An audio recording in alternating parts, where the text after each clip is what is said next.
Livro Ouse Pedir Mais, capítulo 3. Ande com Deus em oração.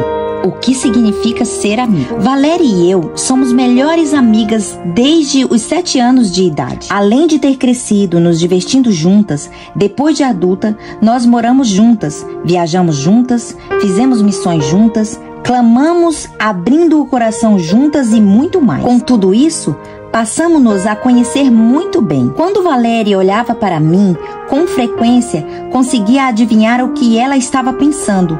E o mesmo acontece quando eu olho para ela. Agora, a distância nos separa, mas nossa amizade permanece forte. Nós conversamos com frequência, às vezes diariamente. E é claro que não precisamos fazer nenhum tipo de apresentação. Reconhecemos instantaneamente a voz uma da outra.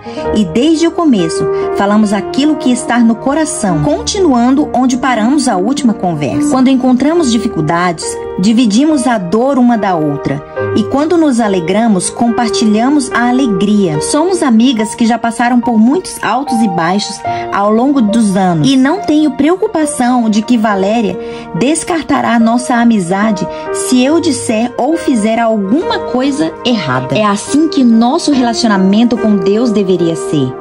Ele deseja habitar em nós por meio de intermédio do seu Espírito. Quer fazer parte da nossa vida diária. Se conhecermos de verdade, não será necessário fazer nenhuma apresentação quando orarmos. Ele conhece nossa voz instantaneamente e nós conhecemos a dele. E começamos a abrir o nosso coração a ele logo de início, retomando onde paremos da última vez. Se estamos chateados, dividimos isso com Deus. Se discordamos dele em algum ponto, conversamos sobre isso. Se estamos tristes, podemos chorar em seu ombro. Não há nenhum risco de Deus ir embora e nos abandonar. Assim como melhores amigos, podemos ser tão próximos de Deus que entendemos o que Ele quer dizer ao longo do dia apenas com um olhar. Salmo 32:8 diz: Eu o instruirei e os ensinarei no caminho que você deve seguir. Eu o aconselharei e cuidarei de você.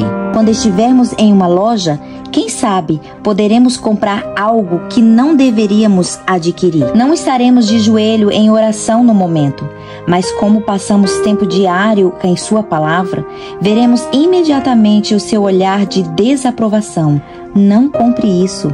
Você não está precisando. Ou ao ver algum enfrentando necessidade, seus olhos nos dirão: sim, ela precisa de uma palavra de ânimo. Vá conversar com ela. Deus não é um gênio no céu a quem entregamos uma lista de compras celestiais ou para quem ligamos só em momentos de emergência. Ele deve ser nosso amigo, que anda ao nosso lado e conversa conosco dia após dia. E não importa onde estejamos ou o que estivermos fazendo, nosso coração deve se voltar para Ele todo instante. O livro Caminho a Cristo, lemos: a oração é o abrir do coração a Deus como um amigo. Não que isso seja necessariamente para que Deus saiba quem somos, mas para nos habilitar a recebê-lo. A oração não faz Deus descer até nós, mas nos leva até a Ele. Não só podemos comunicar com Deus como fazemos com um amigo, mas também quanto mais conversarmos com Ele, mais Ele começa a partilhar o seu próprio coração conosco. Se tivermos o Senhor sempre diante de nós e deixarmos o coração transbordar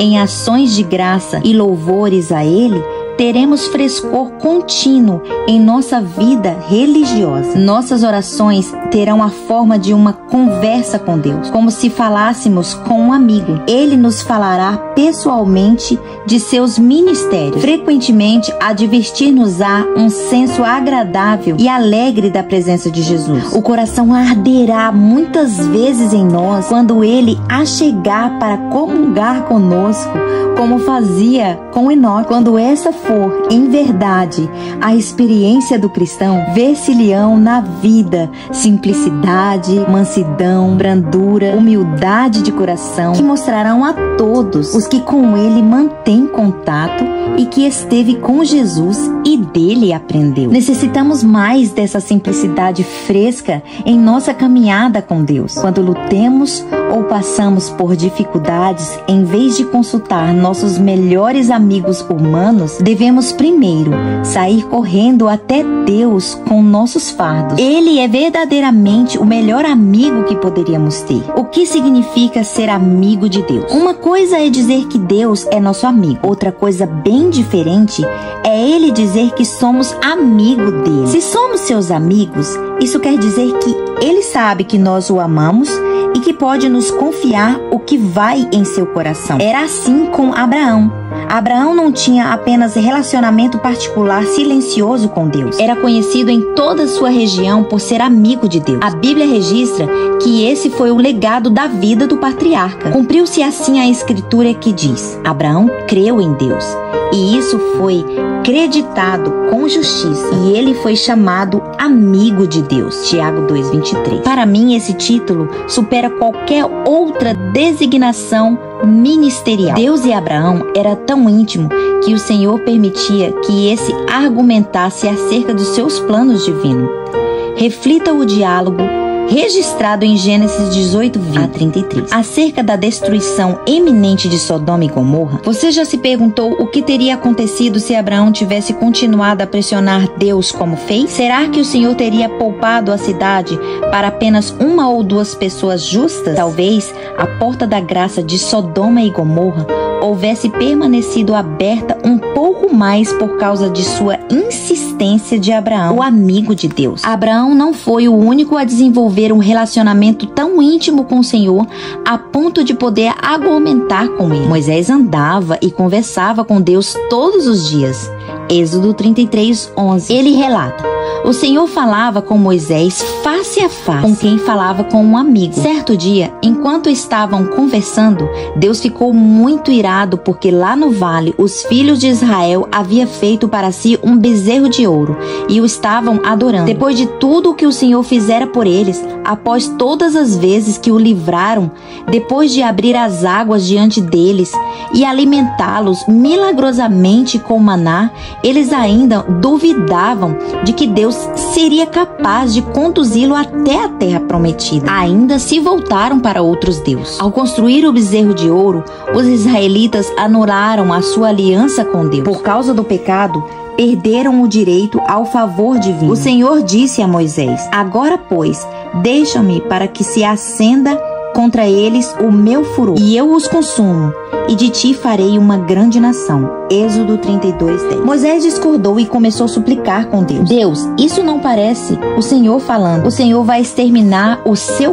povo depois de tudo que fez para trazê-lo até aqui? Os seus inimigos dirão: ah, esse Deus tirou o povo do Egito, mas em vez de abençoá-lo poderosamente, o destruiu. Deus, isso fará os seus inimigos não compreenderem quem o Senhor é. Esse não pode ser o melhor plano. Por favor, não faça isso. O mais surpreendente é que Moisés concluiu sua objeção ao plano todo-poderoso pedindo que ele se arrependesse. Torna-te do furor da tua ira, arrepende-te deste mal contra o teu povo. E como Deus reagiu a esse pedido audacioso de um amigo, então se arrependeu o Senhor do mal que dissera havia de fazer ao seu povo. Reflita no que está escrito acerca dessa história no livro Patriarcas e Profetas. Se Deus se preocupara a destruir Israel, quem poderia plantear em seu favor? Quantos não teriam deixado os pecados entregue à sua sorte? Quantos não teriam alegremente trocado 1 quilhão de labutas, encargos e sacrifícios, pagos com ingratidão e maledicência, por uma posição de comunidade e honra,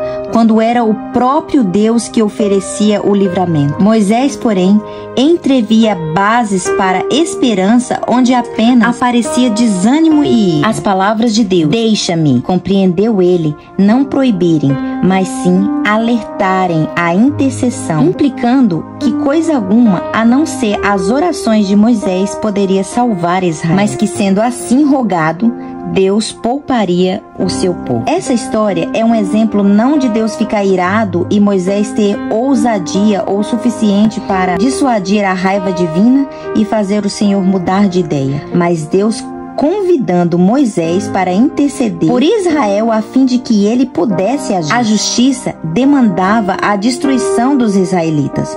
Somente as preces de um intercessor seria capaz de abrir caminho para a misericórdia divina poupá-los. Deus sabia que podia confiar essa tarefa a Moisés, assim como o amigo disse o que estava prestes a fazer. E Moisés, por ser amigo de Deus, que conhecia quem o Senhor era, atendeu ao convite. Deus deseja ter esse tipo de relacionamento com cada um de nós hoje. Ele estava em busca de intercessores como Abraão e Moisés, que se colocaram em favor de seu povo para que ele não precisasse destruir a terra. Deus procura pessoas que desejam conhecê-lo com tamanha intimidade que possa chamá-los de amigos e confiar seu coração a elas, convidando-as para orar por coisas que elas desejam realizar.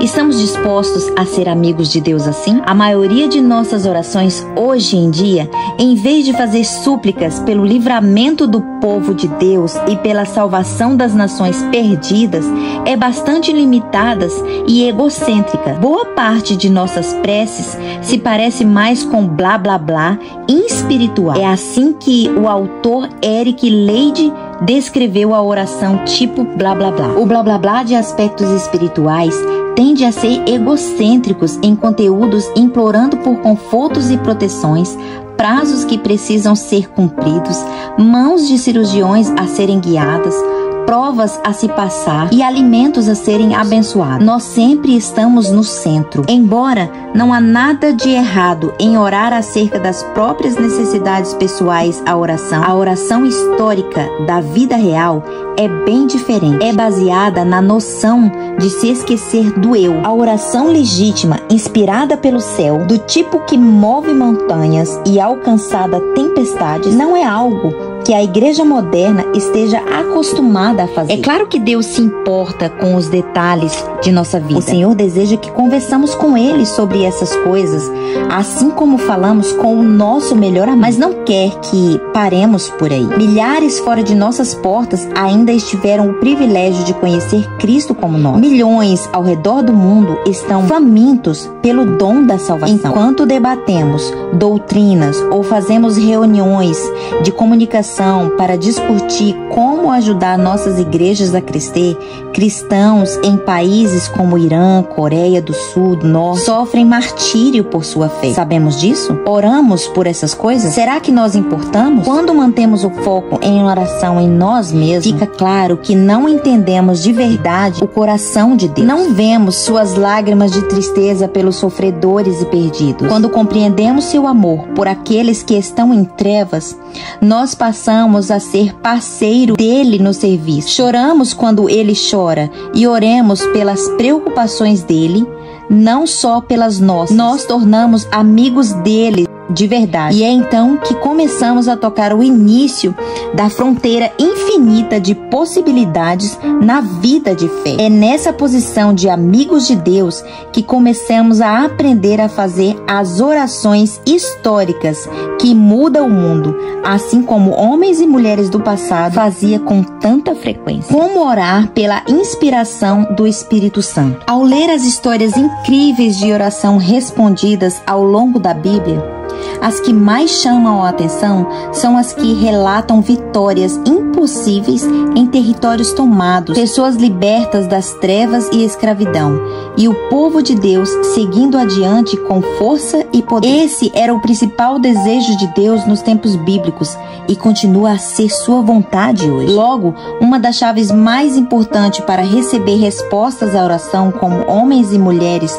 do passado é aprender a orar de acordo com o desejo de Deus. Encontramos a relação dos desejos do Senhor, principalmente em sua palavra. É por intermédio de sua palavra que ele se revela a nós, fala a nós e nos dá os fundamentos de nossas orações. Somente se estivermos enraizados em sua palavra, estaremos seguros e o Espírito Santo poderá nos ensinar de verdade como orar. A inspiração nos diz: se nos aproximarmos de Deus, Ele vai se aproximar de nós e sua glória irá à nossa frente. Ele guiará nossas petições, ensinando-nos a pedir exatamente aquilo que já comprometeu a derramar sobre nós. Com muita frequência, oramos em tom egoísta por coisas que não estão de acordo com a vontade de Deus. Em vez de pedir ao Espírito Santo aquilo que gostaria que rogássemos, oramos segundo a nossa carne.